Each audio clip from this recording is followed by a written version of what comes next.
ময়মনসিংহ নগর থানা, গ্রাম দাঁড়িপাড়া, নয়ন মিয়া। আজ গুড়ি গুড়ি বৃষ্টির দিনে কোনাখোলার স্বপ্নপুরী ক্যাফে ও শিশু পার্কে প্রবেশ করতেই গেটের ডান পাশে চোখে পড়ল একটি ছোট্ট অথচ অত্যন্ত আকর্ষণীয় দোকান। দোকান জুড়ে নানা রঙের স্টিলের থালায় সাজানো রয়েছে টক ঝাল মিষ্টি নানান ধরনের স্বাদের আচার। এটি নয়ন মিয়ার আচারের দোকান, যিনি গত 2 বছর যাবৎ এখানেই নিজ হাতে তৈরি আচার বিক্রি করে আসছেন। নয়ন মিয়ার দোকানে রয়েছে প্রায় 22 প্রকারের ঘরোয়া আচার। প্রতিটি আচারই তিনি নিজ হাতে তৈরি করেন এবং এর স্বাদ ও মান বজায় রাখতে তিনি নিজেই বিশেষ যত্নবান।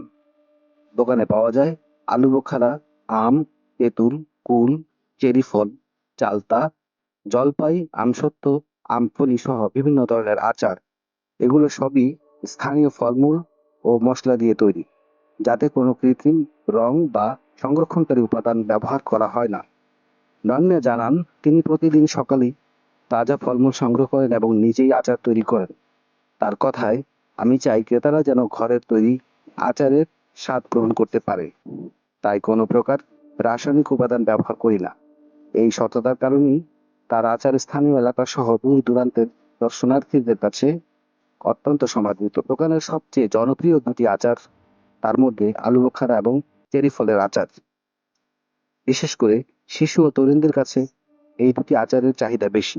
বৃষ্টির দিনে পার্কে বেড়াতে আসা মানুষদের অনেককেই এখান থেকে আচার কিনতে দেখা যায়। নয়ন মিয়া বলেন, বৃষ্টি হোক বা রোদ, প্রতিদিনই কিছু না কিছু ক্রেতা আসে। আচারের প্রতি মানুষের আগ্রহী আমাকে অনুপ্রাণিত করে। স্বপ্নপুরী ক্যাফে ও শিশু পার্কে আগত দর্শনার্থীদের জন্য নয়ন